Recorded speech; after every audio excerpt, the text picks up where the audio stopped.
Anyway, it turns into kind of an elongated lady beetle.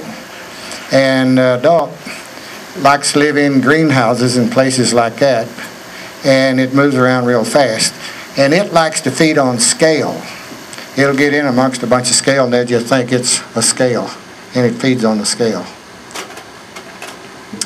There's a mealybug. That lady beetle larva also attacks these mealybugs. That's another, they call it a mealybug destroyer. Take a look at it again. You see it looks like a little rag mop. That's a good one. Okay, that one is a bad one. I was reading through that organic magazine one day and I saw an ad in there. You could buy lady beetles. About 1,000. This container costs, I think it's supposed to have 15,000 in there or something like that. So I killed some of my lady beetles. I decided I should order some. I ordered them. The mailman dropped them off the mailbox about 3 o'clock in the afternoon, blew his horn to let me know he made a delivery. I walked out there and I picked up this container and I read the label on it. It said lady beetles. Man, I got all excited and I ran out in the garden and I took out my pocket knife and I ripped it open. Lady beetles crawled out there about 1,000. Most of them flew up in there 15 feet and headed west. Right back to California. Then I read the instructions. It said late in the evening when it's cool, release a few. You might put some water in there, they'd probably be thirsty. If they crawl around looking for something to eat, you can let them all go. But if they just commence to fly away, close the container and keep them closed up a few days and make them get hungry.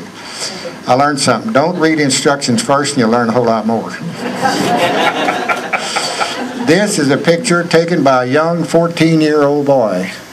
This happens in California. In the wintertime, the lady beetles hibernate like this on rocks and logs and tree trunks, except this is not California.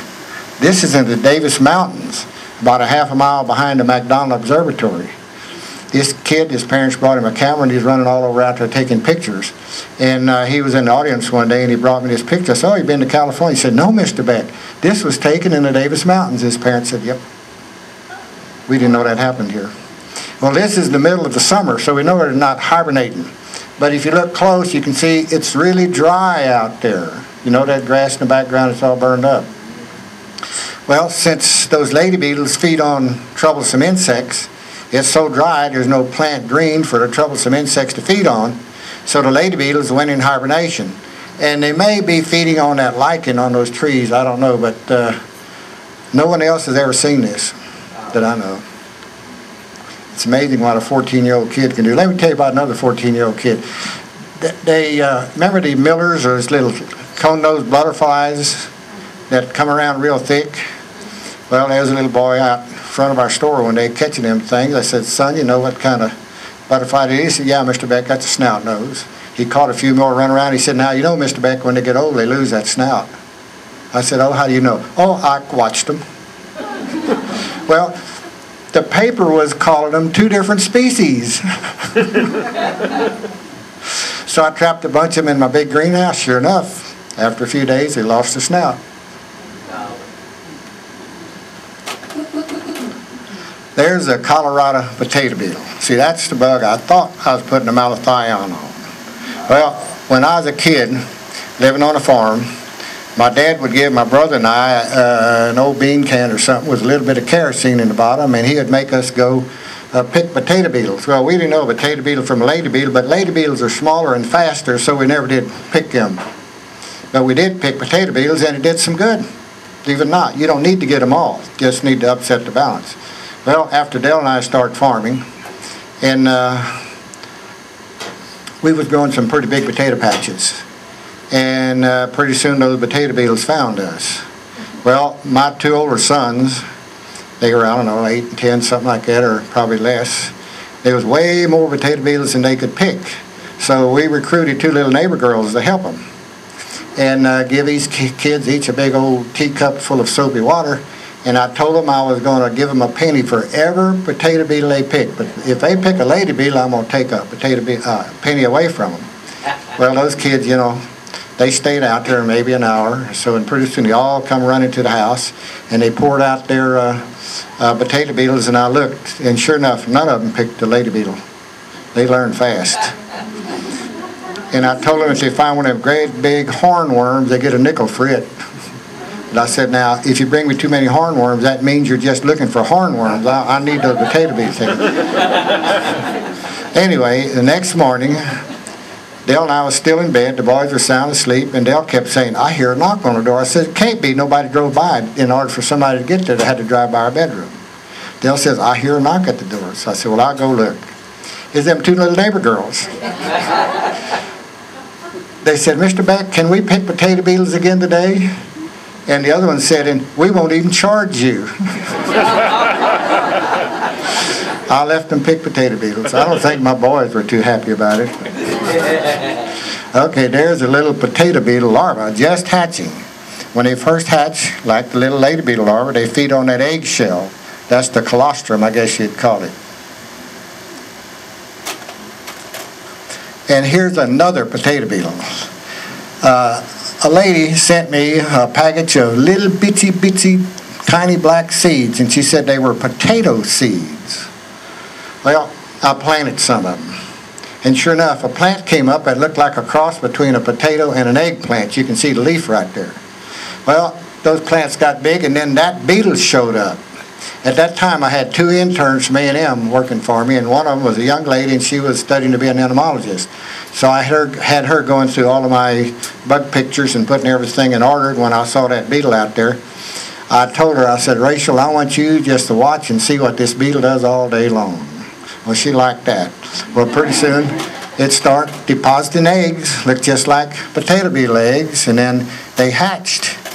And like little potato beetle larvae, but then as they grew, they got gross. You see that stuff oozing out the top of their back? They got real gross, and that stuff kept building up until it was so heavy that larva couldn't hold it, and it fell to the ground. When one of them fell to the ground, they all start falling to the ground. I had a light mulch under those plants, and as soon as they hit the ground, here came the fire ants. Well, the fire ants going to do away with them, we thought. You know what the fire ants did? The fire ants piled little bitsy pieces of organic material, little dry pieces, little bit, just made a pile of it over that jello-like stuff. Then they came and they carried it all off, and they carried it down in their hole, and that larva was clean. See, it's like a jello, but you can't carry jello with a pair of tweezers, can you? So they soaked it up in little bitsy dry pieces of organic material, and then carried that down in their hole. Now, how did they know to do that? Well, I thought for sure then, when they clean that larva off, they're going to eat that larva, because fire ants normally do that. But you know what they did then?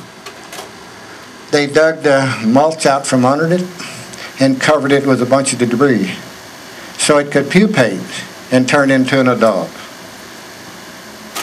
And this is the pupa shells.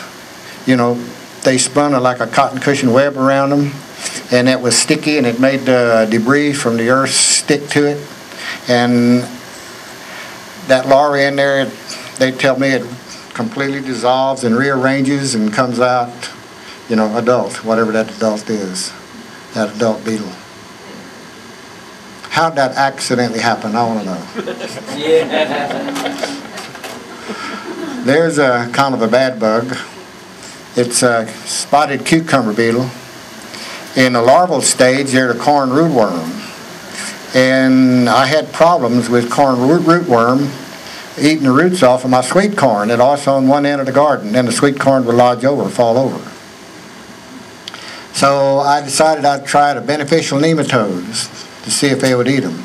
So when I opened the furrows and I put in my corn seed, I went and got me a bunch of beneficial nematodes, and I mixed them up in water, and I poured those nematodes in that furrow with those corn seeds, and then I covered it up with dirt. And sure enough, that ended the corn rootworm. When the corn rootworm hatched, or the egg, maybe they got to it and they ate it. It's a simple cure, real cheap. There's a great big old beautiful bug. You notice it's captured a striped cucumber beetle. You see it sticking on the end of that snout? She's very beneficial.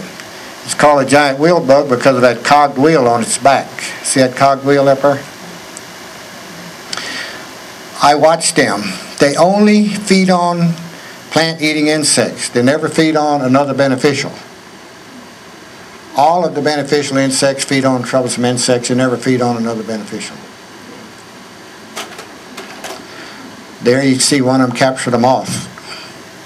Notice those highway markings, they're white around the back.